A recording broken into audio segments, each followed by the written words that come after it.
Bueno, bienvenidos formalmente, muy buenas tardes. Arranca un capítulo intenso, ¿no? Que nos va a depositar en la marcha del 9 de julio del campo, que nos va a depositar en una semana donde el miércoles se renueva precios cuidados, donde vamos a tener muchas definiciones porque están cerrando el 14 de julio, pero el fin de semana en muchas jurisdicciones, ya de hecho el último fin de semana cerrado en otras, la presentación de alianzas, por lo tanto está a la orden del día todo lo que ocurre en términos políticos.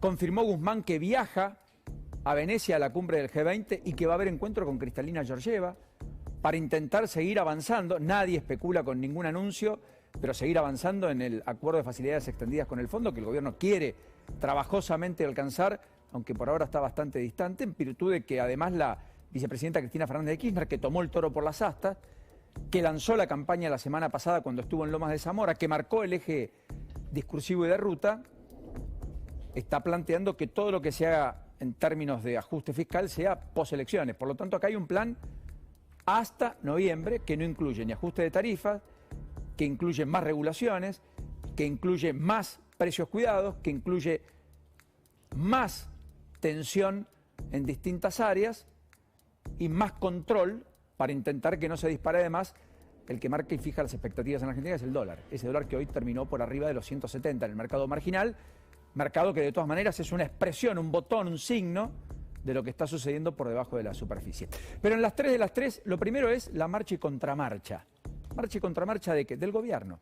Miren, Florencia Cariñano, la titular de Migraciones, hace exactamente una semana aquí con nosotros, decía esto cuando daba cuenta de por qué había que tomar decisiones drásticas, por qué se iba camino a un cupo de 600 y no ya de 2.000 personas como ingreso a la Argentina, lo cual finalmente generó mucho ruido. Y ATA, la asociación que nuclea a las empresas aerocomerciales, ha manifestado que restricciones como las que tiene Argentina no hay en otros lugares del mundo. Le ha pedido un encuentro al jefe de gabinete Santiago Cafiero, que hasta aquí se rehúsa a recibirlas. En el gobierno hubo algunas reprogramaciones. Nadie supone que estas restricciones se queden solo hasta el próximo viernes, como en realidad el decreto estableció. Todo el mundo las imagina casi hasta el 31 de agosto, con más o menos. En el medio de vuelos suspendidos a Chile, Brasil. Bueno, lo concreto es que se le preguntaba por alguna de las particularidades de esa resolución que tuvo, insisto, muchos bemoles. Se le preguntaba por la burbuja de los clubes de fútbol, porque algunos hacían esa cuarentena que se pedía a su regreso, financiada incluso por los propios que se habían ido al exterior, como estableció Kicillof luego, 4 días, ya no 7, como se había dicho inicialmente. Y esto decía respecto a la burbuja de los equipos de fútbol. Así hablaba particular del caso de River, que está en Orlando. Recuerden. Los jugadores de fútbol van y vienen en burbuja, en vuelos especiales, en vuelos charter. Son mucho más controlados, créeme, que muchísimo de todos nosotros. No solo los jugadores de fútbol, mire que hubo brotes en los clubes, ¿eh? Los River, atletas, sin ir más lejos, los que somos de River conocemos bastante de eso, pese a la burbuja y demás. Los que se contagiaron se tuvieron que quedar, no pudieron ingresar al país. Pasó en Ecuador con un jugador de fútbol y no le permitimos el ingreso. Y los jugadores de tenis y los atletas, todos tienen un protocolo específico que tienen que cumplir. En las marchas y contramarchas, el que desdijo a Florencia Cariña una semana después fue el propio Matías Lamens, que ahora le cambiaron las reglas de juego a River y va a tener que hacer cuarentena. Y un día antes del partido con Argentinos Juniors recién van a poder salir de esa cuarentena, donde se supone que no van a poder entrenar, van a tener que estar aislados. ¿Y cuál sería el argumento? Así lo explicaba Lamens. Yo hablé con el presidente de River, con el vicepresidente, con ambos tengo una muy buena relación y la verdad que el Ministerio de Salud lo que aduce es en principio que no fueron una competencia oficial, además que no estuvieron en burbuja en Estados Unidos, ¿no? Porque el criterio de no cumplir el aislamiento a la vuelta es si vienen en este concepto de burbuja en el cual no entran en contacto con otra gente fuera del plantel, y la verdad que no es lo que pasó en Estados Unidos y por eso el Ministerio de Salud decidió este aislamiento, que va a ser un aislamiento que no les va a impedir de seguir trabajando.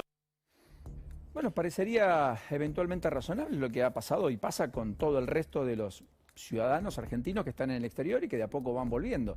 Claro, a algunos les va a llevar 5 meses. Están dándole pasajes para fines de agosto, algunos septiembre. Es grave lo que está pasando, ¿eh?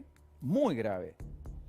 Porque además es muy oneroso estar en el exterior de este modo, con reglas de juego que se cambiaron del modo que se hizo hace exactamente una semana.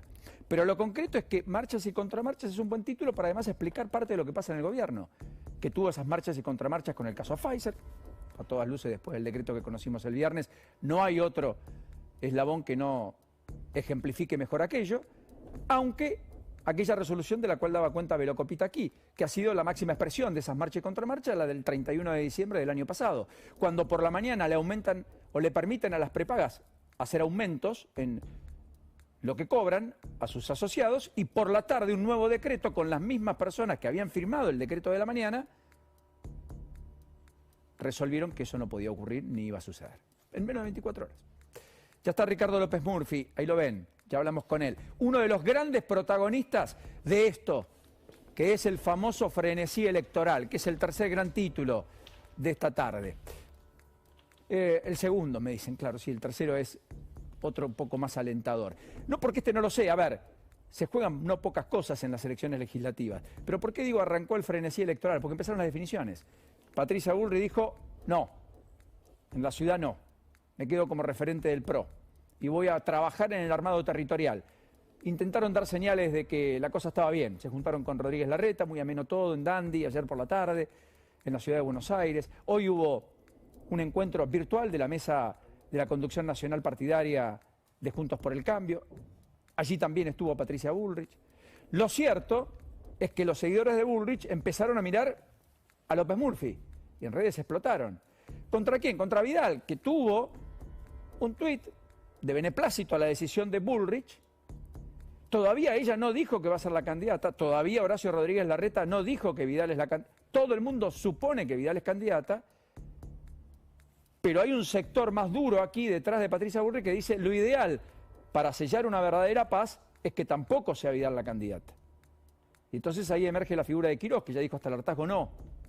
Y ahí emerge la figura de quizás Soledad Acuña. Bueno, aquí va a estar Soledad Acuña en un rato, la ministra de Educación, aquella que tuvo la impronta para defender la presencialidad cuando a Rodríguez Larreta, el gobierno nacional, le objetaba en medio de la pandemia la idea de que los chicos estén en las escuelas.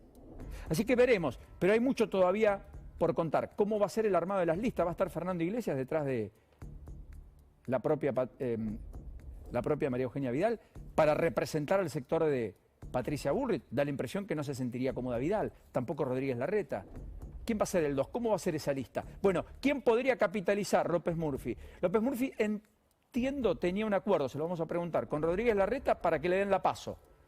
En las últimas horas en el PRO, por pedido de Vidal, que pidió no hacer la paso con Bullrich, que tampoco quería Rodríguez Larreta, porque era tirar una moneda al aire y todo podía suceder, bueno, eventualmente dicen, estamos viendo la paso. Y entonces acá hay un protagonista que, entiendo, tomó un peso específico diferente el fin de semana. Después está Santilli, ya lanzado con afiches, si los podemos ver, en la provincia de Buenos Aires, en el fin de semana en el que el protagonista fue Manes, porque la convención partidaria del radicalismo dio el beneplácito a la aceptación que fruto de estos tiempos Manes hizo a propósito de un video que dio a conocer la propia convención de casi 2 minutos, al estilo de Cristina Fernández de Kirchner cuando anunció la candidatura de Alberto Fernández, allá por el 2019. Manes que mueve el avispero en la provincia de Buenos Aires, le da competitividad electoral al radicalismo, lo marcábamos acá. Radicalismo que por otra parte en la ciudad está prescindente porque su máxima expresión Lustó es senador hasta 2025. Y en todo caso, el premio que busca es o la ciudad de Buenos Aires o un proyecto presidencial. El que también quieren abrazar Gerardo Morales, Cornejo, el ex gobernador de Mendoza, el gran armador de la estructura de Juntos por el Cambio en la provincia, por estas horas. Y por qué no algún otro radical, el mismo Manes si le va bien. Bueno, así las cosas, en el frenesí electoral también apareció el gobierno, el oficialismo. Massa hoy estuvo en Pilar, estuvo con el propio intendente Federico de Achával, allí estuvo Jorge Donofrio, el jefe de gabinete, pero el sábado estuvo en Malvinas, Argentina, fue con Kicillof, fue a inaugurar distintas obras. Y escuchen bien, porque a lo de Cristina Fernández de Kirchner del jueves, con Martín Insaurralde en Lomas, creo que se suma esto, de Massa, que creo es el argumento discursivo por donde el gobierno va a intentar en una especie de manual de hoja de ruta, traducir la elección, la campaña electoral, el qué decir. Un gobierno que además hoy tiene una reunión clave, la reunión de los lunes, la mesa de los lunes, donde está Kicillof, donde está Guado de Pedro, donde está Santiago Cafiero, donde está Máximo Kirchner, donde está Sergio Massa. Esto decía Massa en Malvinas Argentinas el sábado. Nosotros creemos en la Argentina del trabajo y de la producción y enfrentamos a una oposición que cree que la timba, que la plata fácil, que la deuda tomada sin respaldo sirve para gobernar. Me parece importante entender qué es lo que el presidente privilegió cuando privilegió la inversión de capital. Privilegió trenes. Alexis contaba, estamos terminando 7 estaciones que se prometieron hace 5 años. Privilegiamos la inversión en el transporte, privilegiamos la obra pública, privilegiamos de alguna manera el rol del Estado protegiendo no solo cuando pone la vacuna, sino cuando genera trabajo, cuando genera inversión, cuando genera desarrollo, cuando genera camas en los hospitales. El Estado protegiendo a los argentinos en pandemia, en un mundo de pandemia. El Estado protegiendo en pandemia a los argentinos en un mundo en pandemia. ¿Será el discurso? ¿Irán por ahí? ¿Será algo que la sociedad vaya y valide? ¿O será justamente porque buena parte de lo que el propio Massa aduce que se hizo finalmente no se concretó y en consecuencia haya un voto más de rechazo? No lo sé. El capítulo está abierto, pero da la impresión que la línea discursiva está ahí. Bueno, ¿y dónde va el gobierno? Como principal actor en esta elección, como siempre los oficialismos digo, bueno, va en busca de la primavera perdida. ¿Qué es la primavera perdida? Cierta normalidad. Y algunos ya se animan a hablar de casi inmunidad de rebaño. ¿Y por qué? Bueno, 43% de los menores de 60 años recibió una dosis. 90% de los mayores de 60, 89% de los mayores de 70, 84% de los mayores de 80. Todo aquel que se inscribió mayor de 80 hoy tiene la primera dosis. Luego, la segunda dosis la recibió 7% de los menores de 60, 36% más de 1 de cada 3 mayores de 60, 44% de los mayores de 70 y 51% de los mayores de 80. El 43% de los mayores de 65 años tiene la segunda dosis, o sea, la pauta completa, lo que se denominaría inmunidad. Miren, el dato más importante es que la última semana 1 de cada 20 argentinos recibió una dosis. 1 de cada 20 argentinos recibió una dosis. Se aplicaron más de 2.350.000 dosis. Hubo un récord el jueves cuando se aplicaron más de 460.000. El viernes casi 400.000. Ayer poco más de 260.000, cosas que habrá que corregir. ¿Por qué fluctúa? Quizás pensar en vacunatorios 24 horas. Llegaron más dosis de Sinopharm, el primero de los 8 viajes que van a traer a la Argentina, de los 10 viajes que van a traer a la Argentina 8 millones, de ese acuerdo por 24 millones. Después discutimos si es la mejor vacuna o no, la que cuesta $20 respecto a otras que cuestan la mitad o un poco menos. Están llegando vacunas de AstraZeneca, están a la expectativa de la confirmación de un nuevo vuelo a Rusia, para traer incluso el componente 2 de la Sputnik V, que es lo que más preocupa, y por lo cual la ciudad a partir de mañana empieza a hacer ensayos con voluntarios.